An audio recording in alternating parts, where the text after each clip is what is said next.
Hi, this is JD from Saltire Games, and I'm here with Molly Zeff and Angus V. Stout from Flying Leap Games. That's the penguin. Yeah. And she's going to share with us her game and an expansion that she has.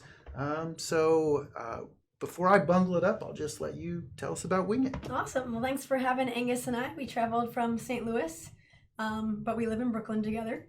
And he actually got his pilot's wings last week, so he's very happy about that from Southwest. So this is Wing It, the original game.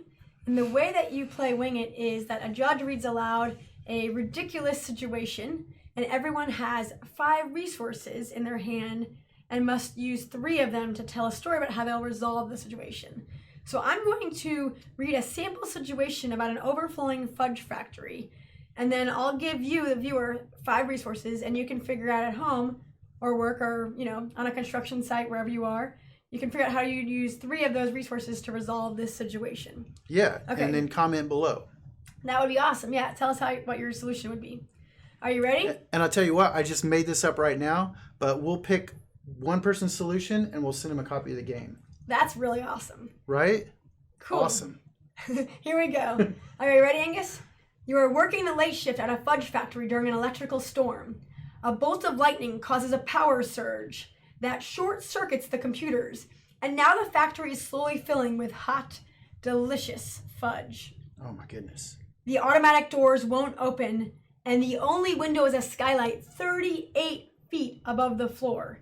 So basically, the factory is filling up with fudge, you're swimming in hot fudge, and you only have one exit 38 feet above the floor. Now, how will you resolve this using 3 of the following? A professional ostrich jockey, shoes that allow you to hover, a human-sized hamster wheel, lyrics to the greatest love songs of the 1990s, and a certificate of completion of an anger management course. So you have finished an anger management course, and that is your 5th resource. So those are your 5. Got that? Shall I read them one more? We'll post them. Yes, we'll that post sounds them. like a great idea. Yeah. So again, you want to use exactly 3 of those to get out of that situation, and then you'll figure out how to escape that fudge factory. Now, that's the original game. There are, a few normal cards in there, like, say, 1 pound of leg hair, etc. Normal. Or even, exactly normal, a video of a Southern Baptist mega church service, and so on. This game actually ended up selling out just 4 weeks after a trade show last year, and our first big game industry show, and we came up with an expansion. And by the way, when you get the copy of this game, if you're the winner, you'll be getting our 2nd printing. The expansion just came out recently. That has 3 themes: space, travel, apocalypse. They totally go together, don't worry. Yeah.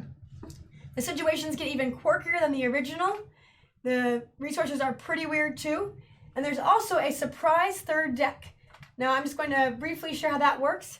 There are 24 cards in here that are called surprise cards, but they're disguised as resource cards. So see, you think I'm holding one deck, I'm actually holding 2 different decks.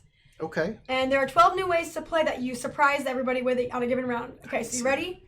What? I said I can see this. You can see, no, yes. You can't see the surprise. Okay. Okay, so you ready to hear one? Yes. This is one of my favorites. This is the Steve card, okay?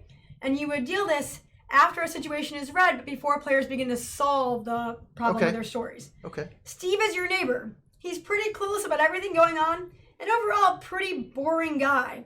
Each player must mention Steve in their story. So Steve makes an interesting appearance, and these run the gamut. There's one that's all about being a cliffhanger, the cliffhanger card. Your story has to involve falling from a great height. And then there's others that are like Broadway, etc. Okay. So where everybody has to act out cards. And that's kind of the gist of how the expansion is different, along with the crazy themes. So that's pretty much it. We hope you don't, drown in fudge while you're winging it during the game. Yeah, that would be bad. It would be very bad. So I'm anxious to see what everyone comes up with, because those are some pretty crazy choices to work with.